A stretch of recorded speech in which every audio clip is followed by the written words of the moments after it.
Assalamu alaikum wa rahmatullahi wa barakatuhu. Good day. Hope you are enjoying good health. I am Hafiz Wahidullah, lecturer in the Department of Pharmacognosy, Faculty of Pharmacy, Hajveri University. Today we will study Introduction and Classification of Reagents, and it is our lecture number 1. Before moving to the lecture, we will see the outline of today's lecture. In today's lecture, first we will study Introduction to Reagents, then Chemistry of Reagents, then production of resin, and finally we will study the classification of reagents. Learning outcomes for this lecture. By end of this lecture you will be able to define and describe the chemistry of resins, and you will also be able to classify resin on the basis of their chemistry and as per their association with the other groups of compounds such as essential oils and gums. And we will be also able to understand the production of resins, where resins are produced, what type of structures are there, and if they are physiologically or pathologically produced. So, resins. First of all, we will see some properties of resin. The term resin is applied to more or less solid amorphous products of complex chemical nature. It means that resins are all those compounds are resin which are more or less solid, and they are also amorphous. They are not crystalline and they are of complex chemical nature. So more or less solid, amorphous in nature, and they have chemical nature.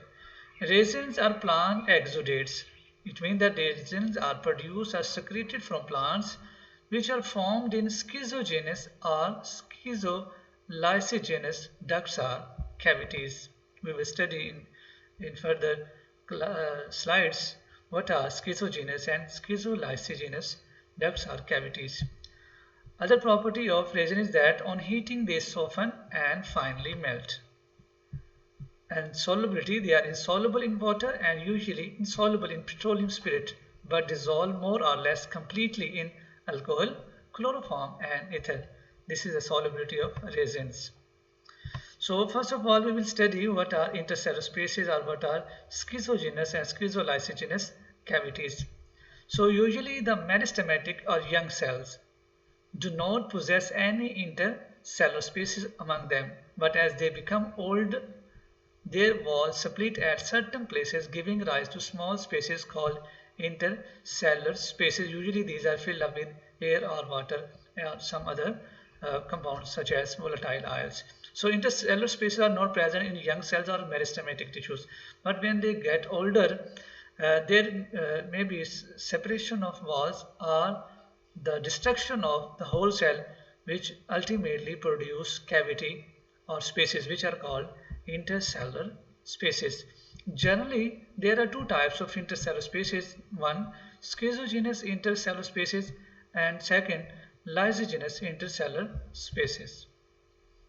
Schizogenous intercellular spaces. The most common intercellular spaces result from separation of cell walls from each other along more or less extended areas of their contact. The areas where cell walls are in contact, they are separate from each other. In such cases, the intercellular space substances dissolve partly and an intercellular space develops. Ultimately, this becomes quite big in size and is known as schizogenous cavity. What is lysogenous or schizolysogenous intercellular spaces? This type of intercellular space arises through dissolution of entire cells. As I said earlier, if central cells are destructed or lysis entirely, then space is created which is known as lysogenous. Lysis means loosening or breakdown in Greek. These cavities of intercellular spaces store up water, gases and essential oils in them. This is the pictorial representation of lysogenous and schizogenous cavity. See here, lysogenous cavity.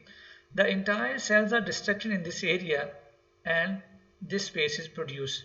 If cells are destructed or broken down, then the cavity which is produced is known as lysogenous cavity.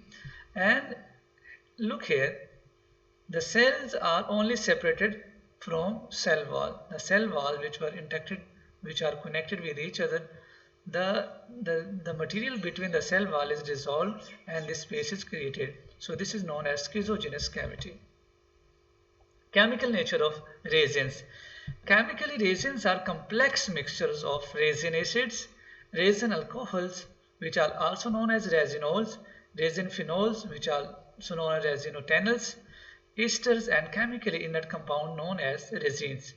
So chemically, they are very complex mixture of which contain resin acid, resin alcohol, resin phenol, esters, and chemically inert compound known as resin. Resins are chemically inert compounds. And look here, these compounds look like gums, and they are amorphous, solid. Production and occurrence, where they are produced. In the plants, resins usually occur in different secretory zones or structures. Special structures are for their production.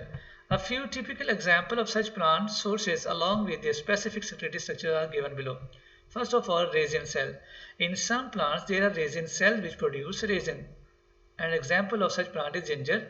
Biological source of ginger is Zingiber officinale and family is Zingiberaceae. So in Zingiber officinale, there are special type of cell which are called resin cell which produced resin.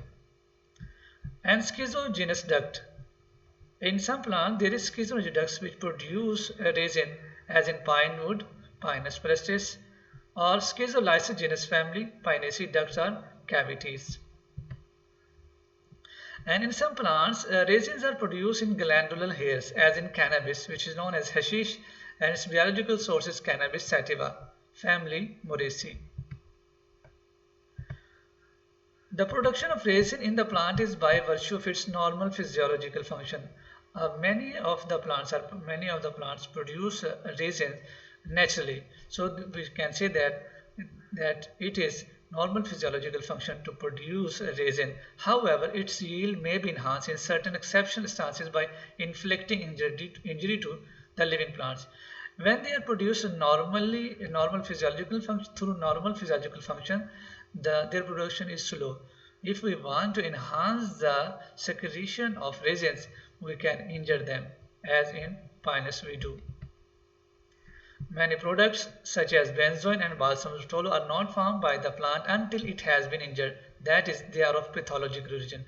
So we have studied that resins are of normal physiological origin or maybe of pathological origin. Classification. Classification of resin is based on two things. Number one, their chemical nature, and number two, as per their association with other group of compounds such as essential oils and gum. We will study one by one their classification. First of all, we will study classification based on chemical nature. Resin acid. First class of resin is resin acid. Carboxylic acid group containing resinous substances, for example, abigetic acid, which is present in colophony, and chromophoric acid, which is present in myrrh. And the second class is resin esters. Ester of resin acids are other aromatic acid like benzoic, cinnamic, salicylic acid, for example, dragon's blood or an in benzoin. Third class is resin alcohol. They are known as resinol. Alcoholic compounds with high molecular weight, for example, benzoresinol in benzoin and storesinol in storex. Class 4 is resin phenol. One thing you must remember that tannins are polyphenolic compounds. When resin and polyphenolic compounds are linked or are found together, such compounds are known as resinotannels or resin phenol. Resin phenol contains phenol group, for example, pyroresinol in pyrobalsam and toluresinotannel in tolubalsam and cearesinotannel in benzoin. Fifth class is glucoresin. Resin which get combined with sugars by glycosylation are called glucoresin, and they are present in family Convolvulaceae. So memorization is somehow tough, but it is very simple. Convolvulaceae. Classification based on association with an other compound. First class regarding this classification is oleoresin. As it is clear from its name, oleo and resin, volatile oil and resin. When resins occur with volatile oils, the mixture is called as oleoresins. Example of oleoresin is turpentine, capsicum, ginger, canda balsam, and they all are oleoresins. Gum resin. It is clear from its name, gum and resin. When resins are found in combination with gums, then such resins are known as gum resin, as in asafoetida and myrrh. Third class is oleogum resin. Oleogum resins are associated with gum and volatile oil both. It means that volatile oil, gum and resin, when these three compounds combine, it is formed. Example of oleogum resin is myrrh and ipomia. Myrrh is also included in gum resin because it contains gum and resin, so it is included in gum resin, and it also contains volatile, so it is also included in oleogum resin. Fourth class is balsam. Balsams are resinous substances which contain large proportions of benzoic or cinnamic acid, either in free or in combination or in their ester form. Tolobalsam and pyrobalsam are the example of balsams. And finally, the last class is glycoresins. They are also known as glucoresins. Some resins are found in combination with glycosides. These resins occur in ipomia, scamni, jalap, and podophyllum. On hydrolysis, they produce sugars and complex resin acid as a glycons. Summary of today's lecture, what we have studied in today's lecture. First, we studied that the term resin is applied to more or less solid amorphous products of complex chemical nature. Second thing, we learned that resins are plant exudate formed in schizogenous or schizolysigenous ducts or cavities.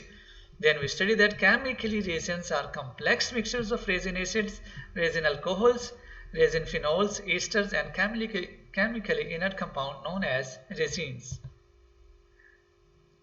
And we have also studied that the production of resins in the plant is by virtue of its normal physiological function and may be of pathological origin, as in benzoin.